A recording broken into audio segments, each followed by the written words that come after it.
បាទជំរាបសួរពុកម៉ែបងប្អូនថ្ងៃនេះខ្ញុំចង់ណែនាំពុកម៉ែបងប្អូនអំពីដងបាញ់មួយចំនួនដែលក្រុមហ៊ុនអង្គរកដិនធូរយើងទៅចូលស្តុកមកថ្មីហើយពុកម៉ែបងប្អូនអាចមើលខាងនេះបានហើយប្រភេទនេះសុទ្ធតែជាប្រភេទដងបាញ់ប្រើកាភ្លើងពុកម៉ែបងប្អូនដងបាញ់កាភ្លើងបងប្អូនអាចមើលបានហើយអានេះយើងអាចសេរីបាញ់ធម្មតាហើយយើងសេរីបាញ់អូតូបានឬមួយក៏ពុកម៉ែបងប្អូនចង់បាញ់តែមួយផ្លែតអាចច្បាច់បាញ់ចេះបានតែបើពុកម៉ែបងប្អូនបាញ់ដំណាំដែល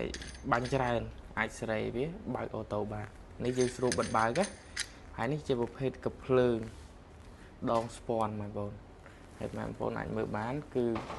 អីវ៉ាន់របស់យើងចូលស្តុកម្ដងនេះគឺដងបាញ់គឺចូលស្តុកច្រើនមែនតើសុទ្ធតែជាប្រភេទដងបាញ់ល្អដងអ៊ីណុកហើយជាប្រភេទបដូសេរ៉ាមិកហើយពុកម៉ែបងប្អូនអាចមើលបានហើយពុកម៉ែបងប្អូនគុំឃើញអាពណ៌នេះស្មានតែប្រភេទដែកឯធម្មតាបាទនេះប្រភេទសេរ៉ាមិកហើយកម្លាំងវាបាញ់ចេញខ្លាំងល្អហើយបងប្អូនមើលដងបាញ់ចុះតែប្រភេទកាយភ្លើងល្អទាំងនោះបើម៉ែប្លេកបងបើពុកម៉ែបងប្អូនញាក់មកមើលនៅខាងក្រោមនេះវិញសុទ្ធតែជាប្រភេទដងបាញ់ដែលយើងសេរីនៅខាងគូតហើយដងបាញ់រដងពុកម៉ែបងប្អូនឃើញរដងអត់មាន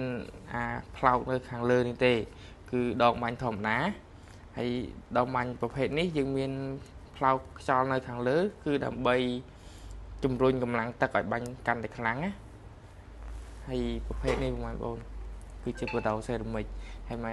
បងប្អូនឃើញអត់អាសនេះហ្នឹងគឺជាប្រភេទបដូសេរ៉ាមិកហើយសម្រាប់បងប្អូនដែលមានតម្រូវការទៅលើប្រភេទដងបាញ់ថ្នាំប្រភេទកាភ្លើងប្រភេទដងបាញ់ធម្មតាអាចតំណតំណងឆាតចុះភ័យអង្គរកដិនធូរឬតាមតំណតំណងតាមលេខទូរស័ព្ទ 0 465 3 3 បាទសូមអរគុណ